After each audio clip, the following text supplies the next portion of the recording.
यह कहानी है प्रयागराज इलाहाबाद की। वहाँ यूनिवर्सिटी में पढ़ने वाला एक लड़का था चंदर बहुत होनहार, सीधा साधा और अपने प्रोफेसर साहब का सबसे चहेता छात्र था। प्रोफेसर साहब उसे अपने बेटे की तरह मानते थे। प्रोफेसर साहब की एक बेटी थी सुधा बहुत चंचल, मासूम और प्यारी सी लड़की थी। चंदर का प्रोफेसर साहब के घर रोज का आना जाना था, इसलिए चंदर और सुधा बचपन से साथ पढ़े हुए थे। साथ हंसते खेलते दोनों कब एक दूसरे को अपना दिल दे बैठे उन्हें पता ही नहीं चला। उनका प्यार बहुत पवित्र था, जिसमें कोई दिखावा नहीं था। फिर कहानी में आया एक तूफान। एक दिन प्रोफेसर साहब ने सुधा के लिए एक अमीर लड़का ढूंढ लिया और उसकी शादी तय करने लगे। सुधा अंदर से टूट गई। वो भागकर चंदर के पास गई और रोते हुए बोली, चंदर, मुझे इस दलदल से निकाल लो, मैं सिर्फ तुम्हारी हूँ। लेकिन चंदर यहाँ एक बहुत बड़ी गलती कर बैठा।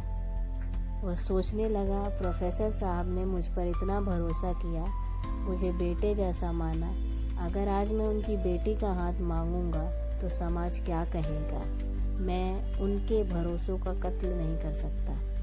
चंदर खुद को बहुत महान और देवता समझ रहा था।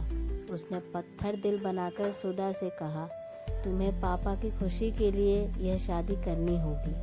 सुधा चंदर को भगवान मानती थी, इसलिए भारी मन से रोते रोते उसने दूसरी जगह शादी कर ली। शादी के बाद सब कुछ बिखर गया। सुधा ससुराल तो चली गई, लेकिन उसका दिल और आत्मा चंदर के पास ही रह गया। वह अपने पति को कभी अपना नहीं पाई और चंदर के मन में अंदर ही अंदर घुटने लगी।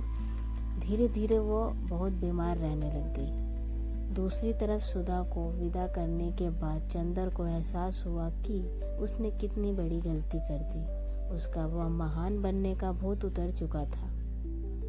वह खुद से नफरत करने लगा।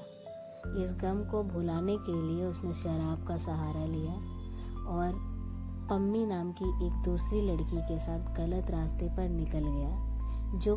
जो चंदर कभी दुनिया के लिए देवता था, वो अपनी ही नज़रों में गुनाहों का देवता बन गया। कहानी का दर्दनाक अंत तो तब हुआ जब कुछ टाइम बाद खबर आती है कि सुधा की हालत बहुत खराब है और वो अस्पताल में है। चंदर पागलों की तरह अस्पताल भागते गया। सुधा आखिरी सांसें गिन रही थी। जैसे ही चंदर वहां पहुंचता है, सुधा मुस्कुराती है और चंदर की गोद में अपना सिर रखकर हमेशा के लिए सो जाती है।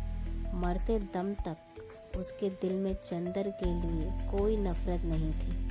सुधा तो मर गई, लेकिन चंदर को जीने की सबसे बड़ी सजा दे गई। चंदर तन्हा रह गया जिंदगी भर के लिए, उस पछतावे के साथ कि काश उसने दुनिया के डर से अपने सच्चे प्यार का हाथ ना छोड़ा होता।